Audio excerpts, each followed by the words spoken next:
Welcome back to Power Lunch. Corruption Watch is calling on those affected by widespread collusion in the construction industry to sue the companies involved for damages. Joining us for more on that now, and for some background to order, this is David Lewis, Executive Director of Corruption Watch, but the father of competition, the competition authorities in South Africa, David.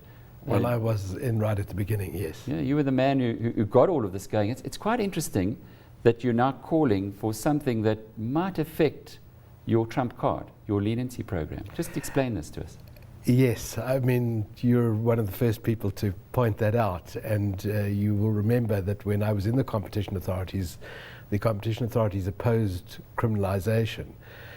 There's something very special about this particular cartel, and that is that it's a bid rigging cartel, which I think is a particularly pernicious form of anti-competitive conduct. And it seems reasonably clear that without criminalizing the Competition Act, the provisions of the Prevention and Combating of Corrupt Activities Act outlaws bid rigging cartels in the case of public sector contracts. And so it's a very particular form of as I say, of collusive conduct. So the guys, but one that I think seriously warrants criminal sanctions. But David, then the people who admitted, the people who signed over in terms of the leniency program, in other words, told on each other, were actually digging their own holes, potentially their own graves. Potentially, I don't understand that individuals have yet been implicated. I mean, this is one of the things that we're calling for. You know, the public outcry, the public demand that individuals be held to account for this is impossible to ignore. And you know, indeed, it might impact negatively on the leniency program, and that would worry me a great deal. But you know, I think that one has the situation now where the public do not accept that the penalties meet the offence, and to some extent they're right, and to some extent we've held that all along. But let's get perspective on this, David. There were roughly in the period under review 20,000 projects that construction companies were involved in. According to Mike Wiley, 55 of these were affected in some way. Now, 55 out of 20,000 is hardly endemic in the one end. And secondly, of course, one project is too many. But aren't we losing perspective if you can throw your whole leniency program overboard just to try and make an example of these people? Well, you know, I repeat, firstly, we know of 55 or however many there are that were projects that were well, caught. they told you. The construction industry told you how many there were. Well, they told the competition authorities. Sorry, not you. The people who used to be you, David. But yes, but I repeat that this public sector bid rigging has a quality that is different from, I think, most forms of collusive conduct, and for that reason, it's the one form of collusive conduct that falls foul of the anti-corruption legislation, because I think it is a particular species of corruption.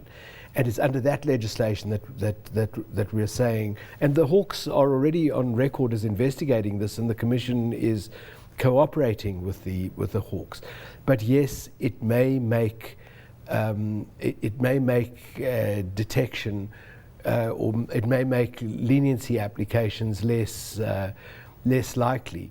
It may also send an incredibly strong signal that the risks, even though on sort of probability without the leniency programs are smaller, the consequences would be catastrophic for any business executive. But we know that cartels were endemic in the apartheid regime. We know that that's the way business used to be done. The government supported it.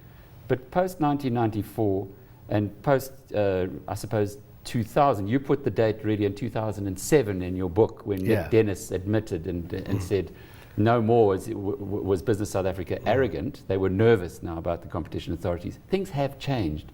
You've achieved your objectives. Are we now not putting, with the construction sector in particular, the whole infrastructure program at some kind of risk. I would have hoped that things had changed, and I'm pretty certain that that they have changed for the better.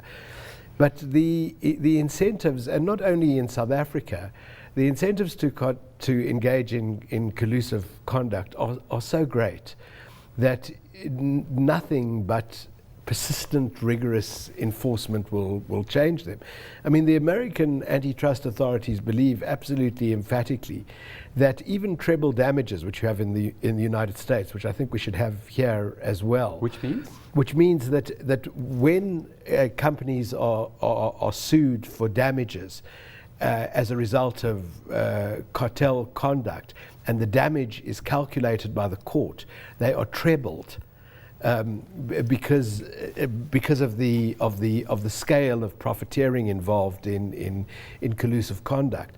So the Americans believe that even treble damages are not sufficient, and that imprisonment is absolutely essential. And I mean, we've had to argue with them and explain why, in our circumstances and in the circumstances of many other countries, criminalization poses particular challenges, and those are, as you've said, to the leniency program. You speak a lot in your book to the subject of criminality, and how it isn't just open and shut. These are bad guys, let's put them in jail. That in fact, we want to fix business in South Africa by bringing in this leniency program, letting people own up. Absolutely. So and I think sending that's them to jail right. be wrong? It in general is as you've pointed out, and I'm happy to acknowledge, in general it's probably not something that I would favor. And I still would not favor the criminalization of the Competition Act. And I do want to underline that. This would not be criminalization of competition conduct as much as it would be criminalization of corrupt conduct. And it's the one area in which the two interface. I must ask you, David, Business Day ran a piece earlier this week on their front page where it was a letter from the public sector saying, please get together, construction industry. We've got a problem in not being sure that we'll fill these or build these stadiums before the 2010 World Cup. We want you to gather. Yes. Isn't that a little bit different to what is being projected as collusive activities? Well, that letter has been presented as evidence that the companies were invited or were provided with a platform, at any rate, to engage in collusive conduct. That happens, believe it or not, in other circumstances as well. And it's not a defense. It's certainly not a legal defense. But I feel about these companies. I mean, these are amongst our few seriously world-class companies, and it comes from, again, the economic history of South Africa, where they've built deep-level gold mines, and they've done all sorts of massive projects. These are companies which you really think, if any companies need the protection of a cartel, you would hope that it's not these companies, that they can engage on their own merits. They know what their capacity is. They know what they should bid for, what they shouldn't bid for. And, if their margins were somewhat squeezed by having to compete with their competitors, these are the kind of companies that would be, and to some extent already are, building stadiums all over the world, building mines all over the world. They have that capacity, they have that skill, they have that capital, and that's what they should be doing. That's what they should be doing. They should not be profiteering in the domestic market by, in this instance, allocating contracts. But how can they be profiteering if they've got the lowest margins of 9 industries investigated by Stats South Africa? Well, but in the past, I think there's no question they profiteered. We know that.